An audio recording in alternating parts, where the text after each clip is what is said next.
Macmillan Audio presents The Brutal Telling by Louise Penny. Read for you by Ralph Cosham.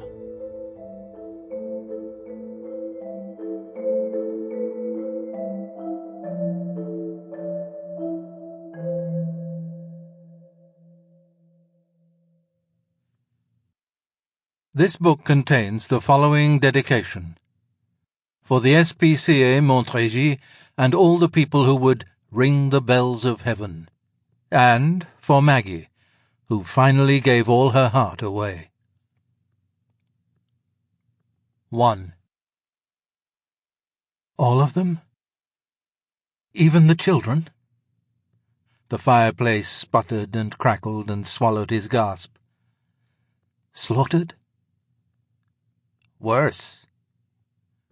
There was silence then, and in that hush lived all the things that could be worse than slaughter.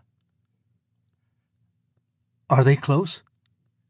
His back tingled as he imagined something dreadful creeping through the woods. Toward them. He looked around, almost expecting to see red eyes staring through the dark windows, or from the corners, or under the bed. All around. Have you seen the light in the night sky? I thought those were the northern lights.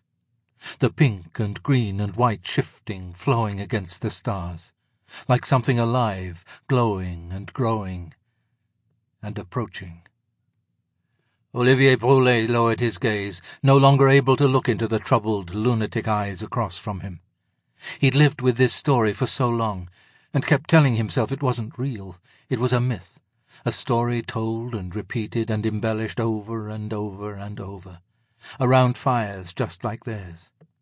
It was a story, nothing more, no harm in it. But in this simple log cabin buried in the Quebec wilderness, it seemed like more than that. Even Olivier felt himself believing it.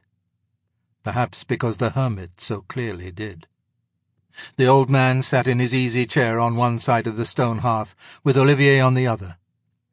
Olivier looked into a fire that had been alive for more than a decade. An old flame not allowed to die, it mumbled and popped in the grate, throwing soft light into the log cabin. He gave the embers a shove with the simple iron poker, sending sparks up the chimney. Candlelight twinkled off shiny objects like eyes in the darkness found by the flame. "It won't be long now."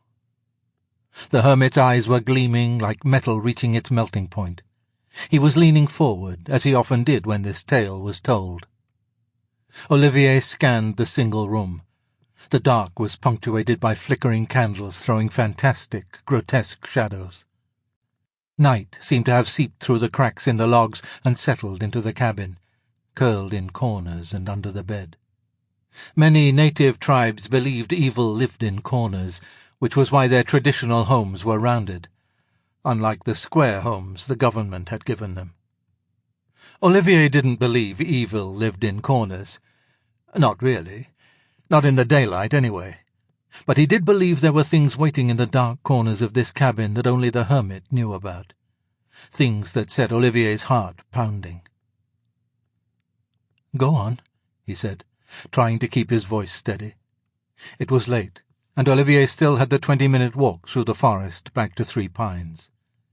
It was a trip he made every fortnight, and he knew it well, even in the dark. Only in the dark. Theirs was a relationship that existed only after nightfall. They sipped orange pekoe tea, a treat Olivier knew reserved for the hermit's honoured guest. His only guest. But now it was story time. They leaned closer to the fire. It was early September, and a chill had crept in with the night. "Where was I? Oh, yes, I remember now."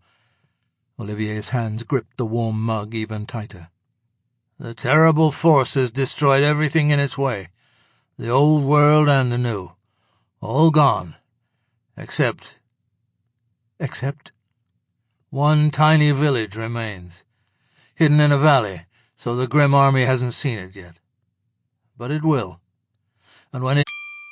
Sample complete. Ready to continue?